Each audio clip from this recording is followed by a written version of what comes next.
మరి అందరం కూడా ఈరోజు ప్రతి ఒక్కరికి ఆవేదన ఏంటంటే నాకు పదవి కాదు మా రంగనకు పదవి రాకపోయాని అందరి బాధ కూడా ఉన్నది.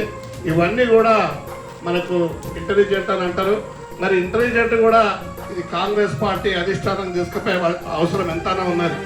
ఎందుకంటే మేము గెలిచినాం అయిపోయింది, మరి మా కిందులో తర్వాత చూద్దామంటే అది అన్యాయం అవుతుంది. నిజంగా జిల్లాకు అన్యాయం అవుతుంది, రంగనకు అన్యాయం అవుతుంది. మరి 40-45 ఏళ్ళ అనుభవం కంటే ఎక్కువ ఉన్నది. ఆయన ఒక విజన్ ఉన్నది, ఒక కాన్సెప్ట్ ఉన్నది, ఒక కసి ఉన్నది. మరి ఆఫీసర్లతో ఏ విధంగా పని తీసుకోవాలి, నిర్మోహం మాటకుండా ఆఫీసర్లని గదిరించి బెదిరించి అభివృద్ధి చేసే పరిస్థితి. కోరిక అనేది అంటే పెద్దలు అంటారు 10 మందినే పరమాత్మ అని. అట్లాంటి 10 మంది కాదు, 1000 మంది మీకు మంత్రి పదవి రావాలని కోరుకుంటా ఉన్నారు.